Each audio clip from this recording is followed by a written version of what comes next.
Mariana y Alejandra van a hablar sobre el trabajo, conservación y arqueología, diálogos en torno a las problemáticas de la intervención sobre colecciones arqueológicas. Perdón que tengo un poco la garganta tomada. Voy a leer los currículums de Mariana y de María Alejandra, que de todas maneras el trabajo también lo integran Valeria Contiza, Florentina Spiazzi y María Eugenia de Feo. Bueno, Mariana es licenciada en Conservación y Restauración de Bienes Culturales por la Universidad del Museo Social Argentino. He tenido la suerte de compartir los 4 años con ella estudiando juntos. Su formación como conservadora se centra en el estudio del biodeterioro, habiendo realizado su tesis en biodeterioro de una pieza arqueológica de madera, entrenamiento en el manejo de técnicas de cultivo específicas para hongos microscópicos, curso de biodeterioro y protección de la madera, y actualmente se encuentra realizando una pasantía en biodeterioro y todo con biodeterioro. Bien, Mariana, vamos ahí apuntando la especialización de lo que se venía hablando antes. Y biocidas naturales de la madera en el LEMIT, Laboratorio de Entrenamiento Multidisciplinario para la Investigación Tecnológica a cargo de la doctora Paula Alfieri. Con su formación viene aplicando análisis de biodeterioro en distintas obras, perdón, justo cambié la pantalla, patrimoniales, como el grupo de esculturas policromadas de madera de César Bustillo, La Virgen y 2 Ángeles. También brindó asesoramiento técnico sobre conservación preventiva del Museo de la Estación de Tren de Sierras Bayas. Desde el año 2016 participa en proyectos sobre el abordaje de colecciones arqueológicas provenientes del norte argentino, analizando, entre otras cosas, el accional del biodeterioro, y ayudante 2016 de la Cátedra Morfología e Identificación de la Madera de la misma universidad. Perdón, si sigo así me tengo que cambiar los lentes porque me estoy acercando cada vez más para leer. María Alejandra Bassano es licenciada en Antropología y doctoranda en la Facultad de Ciencias Naturales y Museo de la Universidad Nacional de La Plata. Ha orientado su formación de posgrado a los estudios de manufactura cerámica tradicionales, estilística, circulación y consumo alfarero de las poblaciones formativas del noroeste argentino, siendo su principal línea de investigación la producción y consumo cerámico en las sociedades formativas de la Quebrada del Toro en Salta, Argentina. Es miembro de la División de Arqueología del Museo de La Plata y desde el 2014 participa en distintos proyectos de investigación vinculados a la arqueología de sociedades agropastoriles y la conservación de colecciones arqueológicas. Perdón, y me olvidé de nombrar a Mariana Sprovieri, también participa del trabajo. Perdón, ahora me acabo de avivar que podía ampliar el Word y no estar acercándome a la pantalla. Pero bueno, chicas, las dejo a ustedes y después continuamos con el otro trabajo. Bien, gracias, Ignacio. Voy a ver si compartimos la pantalla. Dame un segundito, por favor. Tranquila. Sí, que esto, primera vez que... Acá está, lo encontraba. Bien. ¿Ven ahí? A ver. Sí, se ve. Se ve bien. Bueno, ahora ahí la pude ampliar. Bien, bueno. El trabajo que les presentamos hoy es Conservación y Arqueología, diálogos en torno a las problemáticas de la intervención sobre colecciones arqueológicas. Es un trabajo que fue realizado de manera conjunta entre profesionales de la Universidad del Museo Social Argentino y de la Universidad Nacional de La Plata. Y un poco siguiendo con, a ver si pasa bien, sí, siguiendo con el tono de la ponencia anterior, nosotros vemos que de los múltiples espacios de acción que tienen los profesionales de la conservación y de la restauración, es muy relevante su actividad en la esfera de la investigación científica centrada en bienes culturales, en especial aquella vinculada con la arqueología, donde estos bienes son en su mayoría de gran sensibilidad, de gran antigüedad, y constituyen la principal fuente de información sobre el pasado. Entonces la cuestión es que estos materiales arqueológicos son, incluso aquellos que son museables, son objeto de investigación, por lo que la elección de las técnicas de conservación, la aplicación de estas técnicas de conservación y restauración, constituye una problemática que sí o sí hay que considerar y hay que discutir. Especialmente porque algunas de ellas conllevan el riesgo a la pérdida o limitan la información arqueológica que estos bienes nos pueden aportar. En este contexto, entonces, desde la práctica de la conservación y de la arqueología, se enfrenta un desafío grande, que es el de lograr el equilibrio entre lo que es la perduración del bien a largo plazo y, por otra parte, asegurar las posibilidades de obtener información y de poder analizar esos bienes en el presente y en un futuro. Es en el contexto de esta problemática que realizamos un trabajo interdisciplinario sobre la colección arqueológica Ojo de Agua, que requirió precisamente el diseño y el desarrollo de tácticas de abordaje que garantizaran la integridad de los materiales y su posterior estudio. Para situarlos un poquito, Ojo de Agua es un poblado arqueológico ubicado en la Quebrada del Toro, en Salta, en un ámbito de prepuna, con una ocupación que se sitúa entre el 1000 y el 1400 después de Cristo. Allí la División de Antropología del Museo de la Plata realizó trabajos arqueológicos en fines de la década de 60 y 70, concentrándose en la excavación de basurales y de algunas estructuras arquitectónicas, y es a raíz de estos trabajos que se recuperaron gran diversidad de objetos, que fueron alojados en la sección del Museo de Antropología, donde permanecieron hasta que comenzamos nosotros con esta intervención. Bueno, esta colección hasta el momento no había sido estudiada y no estaba inventariada. Es así que la mayoría de los objetos eran de origen orgánico. Ustedes saben que los objetos de origen orgánico tienen gran labilidad. La mayoría de los objetos que se encontraban en esta colección, pueden ver en las imágenes superiores, eran cordeles de fibras vegetales y animales, maderas formatizadas y sin formatizar, restos en las fotos inferiores pueden observar restos de calabazas, marlos, espinas de cactáceas, también había semillas de maní y de nueces, huesos, pelos, cueros y también restos de cerámica. A raíz de una interconsulta en el año 2017 de materiales de origen orgánico, fue que se halló esta colección dentro de un mueble. Obviamente lo primero que se observó es que la colección estaba sin inventariar, como había comentado, pero también había algunos indicios de problemáticas.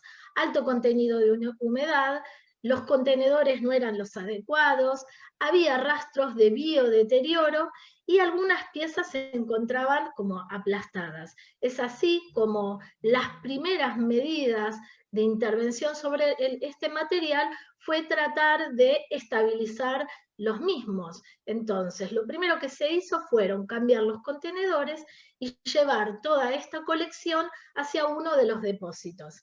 Siguiente. Bueno, esta colección se estudió en el marco de un proyecto de investigación donde la UNSA otorga subsidios a determinados proyectos, y el objetivo general de esta investigación fue aportar conocimiento, conservación y difusión de esta colección mediante un acercamiento que integró diversos procesos de análisis y manejos. Lo que nosotros queremos contarle en esta jornada es que a través de distintas disciplinas y además de análisis multidisciplinarios, pudimos tomar acciones sobre esta colección. Es a través de la conservación, de la botánica, de la microbiología, de la arqueología, de la tecnología 3D y métodos audiovisuales que pudimos realizar las diversas acciones. En principio fue el relevamiento de las piezas arqueológicas de origen orgánico, un diagnóstico del estado de conservación y el desarrollo principalmente de medidas de conservación preventiva.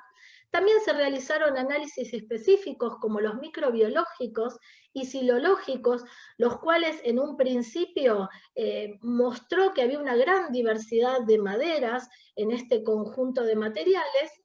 Y también pensando que se tratan de materiales orgánicos que son muy lábiles y pensando en la difusión de los mismos, se realizó un registro digital de estas piezas para evitar la manipulación continua y además obviamente para la difusión.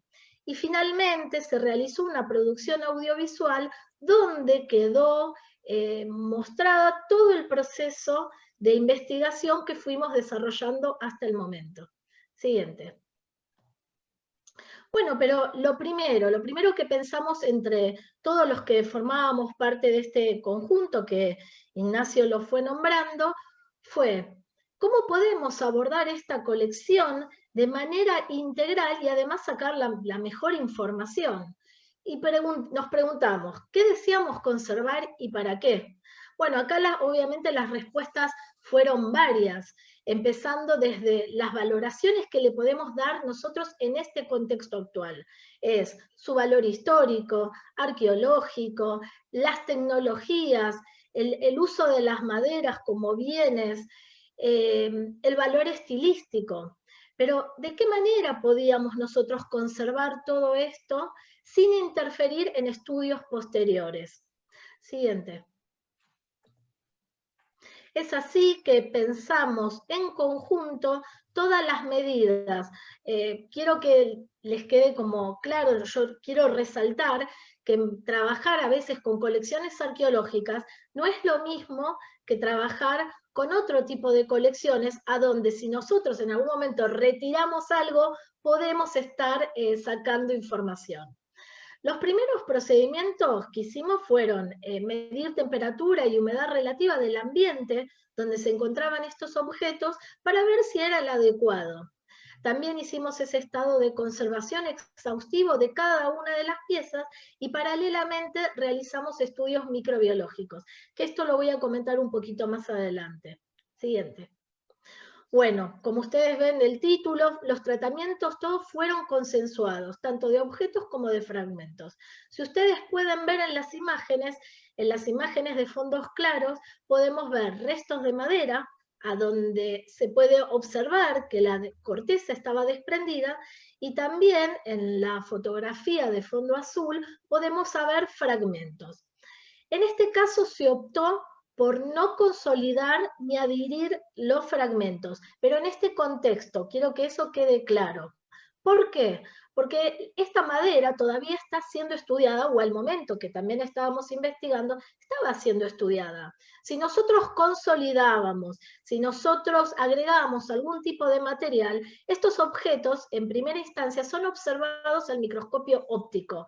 Por lo tanto, podíamos estar restringiendo la información que podía brindar las características morfológicas de esa madera.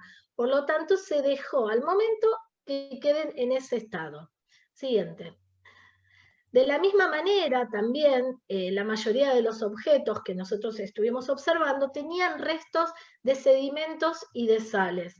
También los mismos decidieron no removerse porque esos sedimentos nos pueden brindar información sobre el contexto de depositación. Entonces, al momento también se dejaron en ese estado. Siguiente.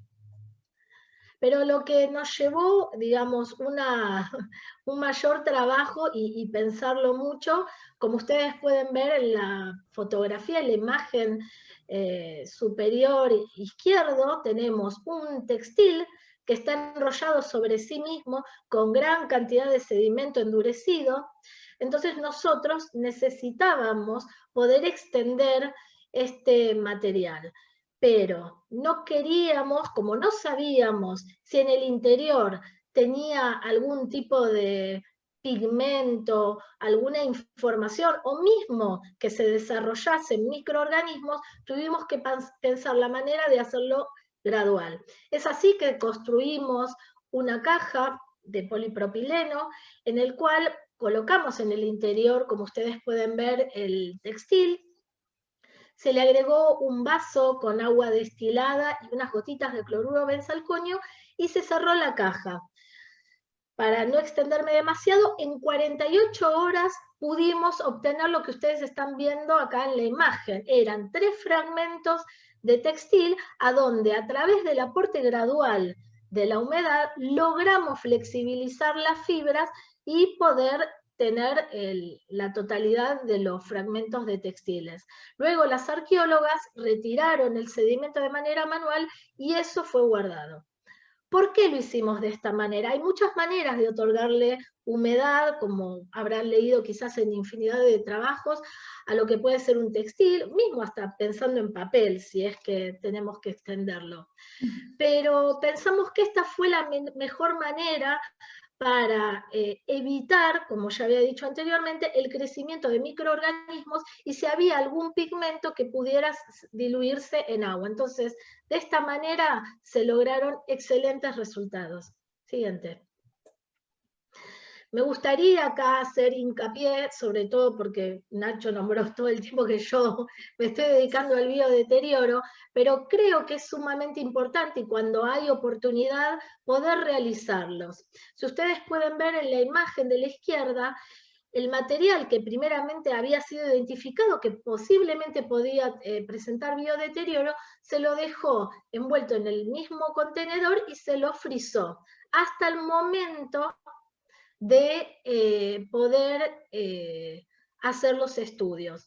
Luego, cuando llegó el momento, se retiraron, se hicieron los cultivos y realmente había una especie de hongo que si bien no iba a atacar particularmente las materialidades, como puede decir, si es un hongo específico de la madera, no sé, o de material orgánico, sí es sabido que esa especie, si se le brinda la humedad y la temperatura adecuada, va a crecer sobre cualquier superficie.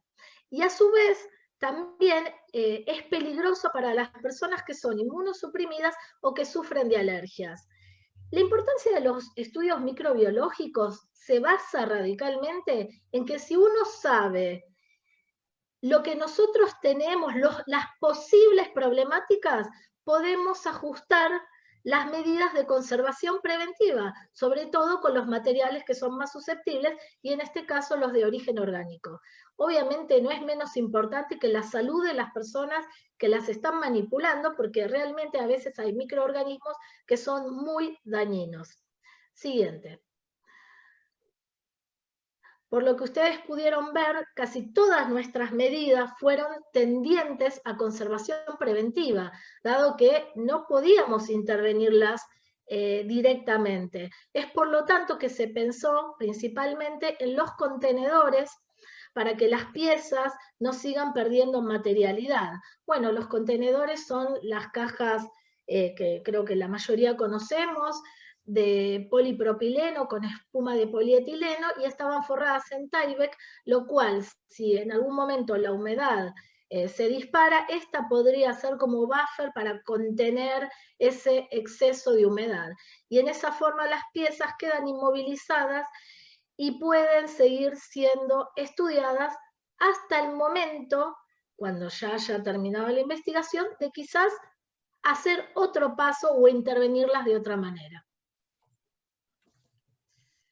Bien, bueno, otra de las acciones se vincularon con la recreación de los materiales para disminuir la manipulación física de los mismos, utilizando herramientas de modelado 3D. La fotogrametría se planteó como un instrumento adecuado, de bajo costo, y que además tiene buena adaptabilidad a distintos tipos de materiales y de objetos. Una alternativa, la verdad, útil para el registro de artefactos que son, como en este caso, con alto riesgo de deterioro, en tanto que puede generar una representación que es manejada virtualmente, sin necesidad de exponerlos incorrectamente, de manipularlos incorrectamente y, en definitiva, poner en peligro esa materialidad.